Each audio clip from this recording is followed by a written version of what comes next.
Hey everyone out there, welcome back to another episode of Uncensored Solar TV, brought to you by all of us amazing and growing family of folks here at Solar Wolf Energy.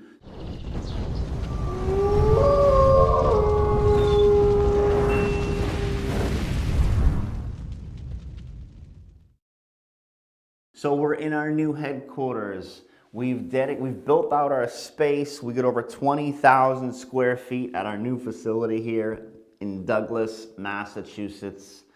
What I'm calling the solar capital of the world now, right? So we built out a space, lots of new offices. We brought on lots of new people to better serve customers so they can get what they deserve in the solar industry. I couldn't be more excited. My team behind me, amazing, positive, happy, super pumped people to just deliver within the solar industry. And I couldn't be more thankful for all of us here, for the amazing people we have. And with that, I want to welcome you guys back to our channel. We were away for a little bit while we were under construction, but we're here now in our new space, and thanks for sticking with us. And I hope to bring you guys some consistent daily, once or twice a day, videos of all things renewable. And of course, I know you guys come to us for the absolute non-BS truth in our industry. So with that said, let me dive right into what's going on right now with, well, let's just say who it is. It appears some companies like Vivint Solar here in Massachusetts are being investigated by the Attorney General for fraud.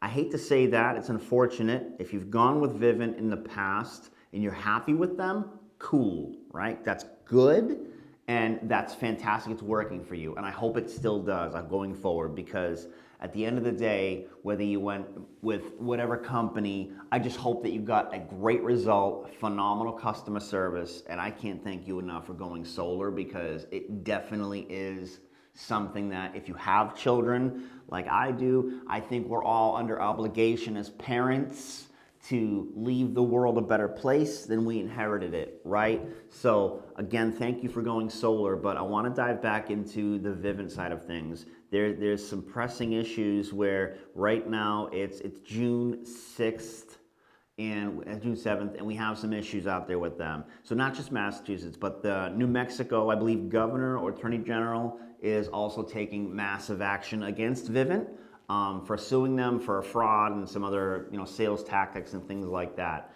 So what I want to say is, if you're watching this video today currently or shortly after this has been put up and you have Vivint, you should be reaching out to your rep or your rep's boss or the corporate office or whatever, okay? Get something, an email from them holding them to the contract, okay? Here's what they do, okay?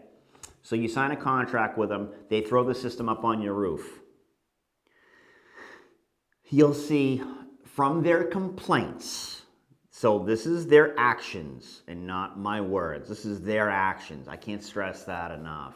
That sometimes it takes 3, 4, 5, 6, 8 months to turn the system on, get it activated. So why do they do this? We have some people here from Vivint. As you can imagine, the solar industry is a small industry. So through the years, we've brought people in from, from Sunrun, from Vivint, just, the other companies, either our size or bigger, and some smaller guys too. So we have some insight, right? So we know what they do. So with that said, they'll throw the system on the house. That way there you can't go out and shop solar for anyone else. The system may or may not have had a permit pulled. They'll put it on and then send in the paperwork, the interconnection to the utilities and things like that.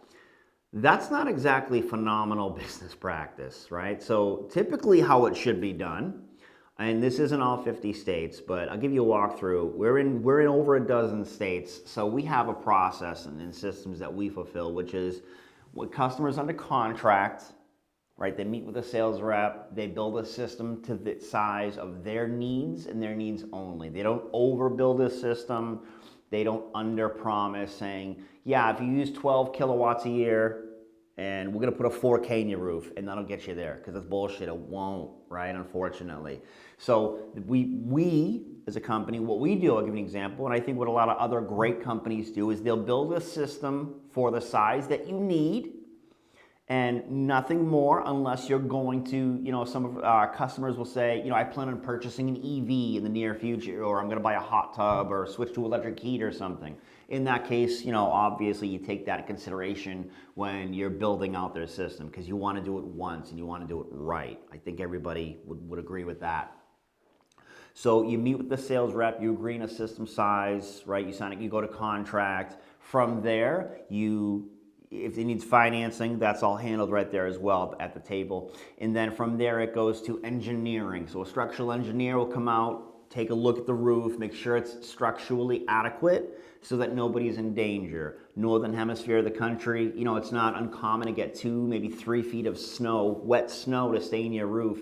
And it's not just there for a little bit, a few minutes or a couple hours. That might be there all winter. So that's a lot of static weight. That's a lot of deflection on your structural roof rafters. You don't want, they're gonna move, your roof's gonna move, guys, right? What you don't want is for it to move and for that to crack. And then when you add, generally speaking, solar's pretty light. Each panel weighs between 35 to 45 pounds, depending on if it's a 60 cell or 72 cell panel.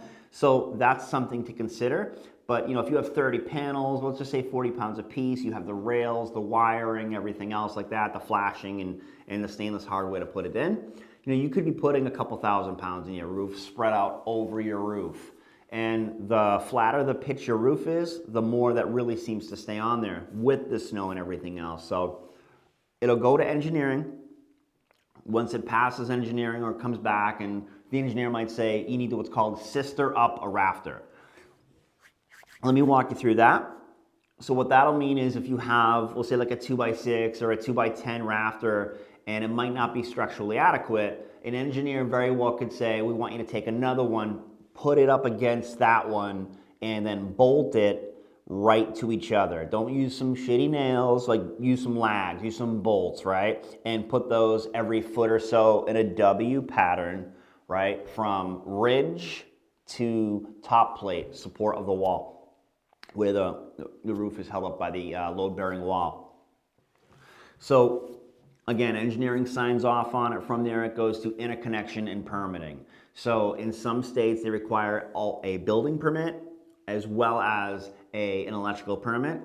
And also during this time, the interconnection should be to your utility company.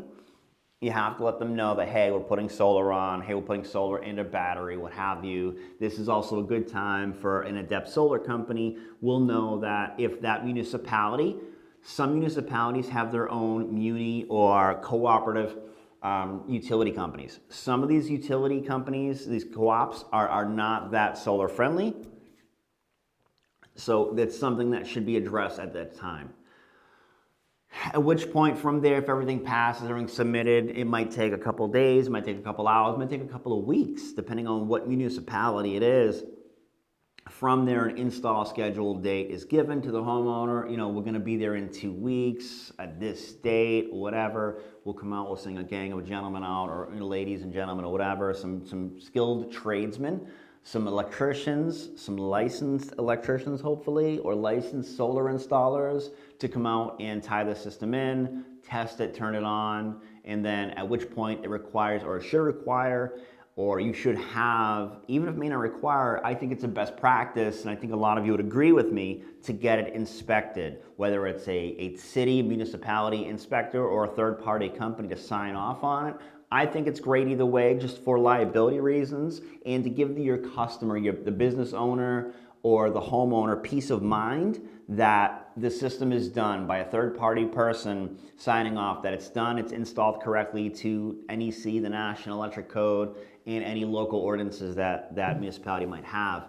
So that's kind of the process. Again, some states, some counties, some municipalities don't share that process. They might have an easier process. They might have a lengthier one. Depends on where you are, in not just the United States, but anywhere in the world. So again, going forward, with Vivint, unfortunately for this video, It's, you just have to Google this, right? You just pull up Vivint in the news and you'll see a lot of customers taking them to court.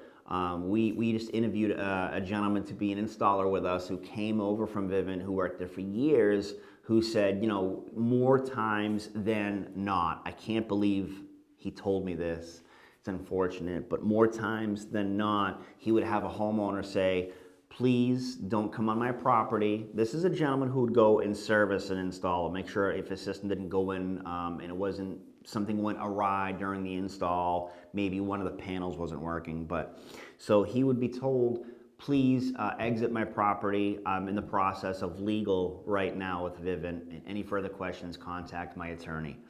That's terrible. Not only is that just terrible for the customer, and I feel for that because no customer deserves that, but it's also terrible for the rest of us in the industry. Doing that, getting that out in the public, getting that out into the world, into the news and the media, that gives a black mark, a scarlet letter, if you will, to everyone in the industry. Our industry is relatively new, so to speak, right? So the problem we're having here is getting acceptance, right, from customers, because they've been mindlessly held to Stockholm Syndrome from the utility company and just pay the bill when it shows up. Don't question it. I need electricity. Just pay for it, right? It doesn't have to be that way.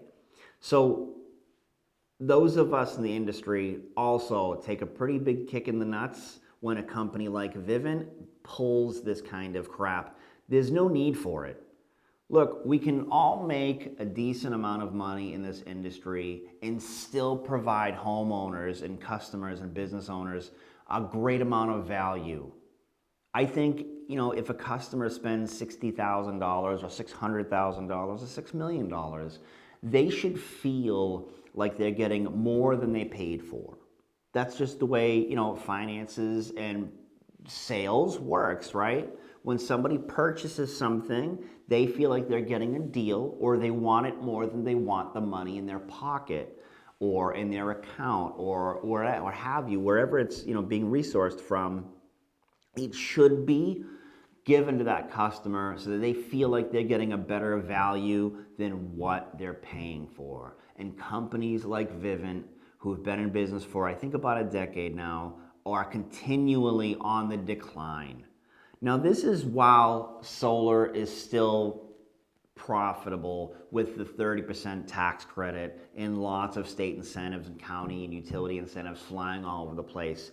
Can you imagine when you take all that away, what's going to happen, not just within our industry, but to companies like that? The amount of just fraud, now this is obviously just a potential. This isn't law, what I'm about to say, but I think it should be considered nonetheless that when you take when you take away the incentives and the margins for all of us in the industry get squeezed, it's going to be the Wild West out there, guys. It's going to be difficult to get an honest quote from some of these companies who, if they can't be profitable in the solar boom right now, the solar wave for the last few years and at current, if they can't make money and they're just trying to get, look how many installs we have, or look how many installs we did, look how many megawatts or whatever we installed in this year or this quarter for our shareholders,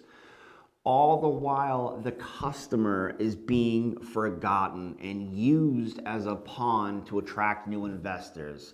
This is why I think for the companies that are publicly traded, that are solar installation companies, you need to take a second look and you need to wonder where their purpose lies. Is it for a surging stock price? Is it to attract new investors? Is it to bring in money from Sand Hill Road or Silicon Valley or what have you, overseas funds, selling off the tax equities, what have you? These are all concerns you as a customer should definitely know, address, and ask about. And I just feel like you guys should know that. I want you to know that. Those of us who do it right within the industry really care that you guys are serviced correctly as customers of the solar industry. It's super important that you guys get more than you paid for, so that your experience is amazing, and so that we have our industry going forward.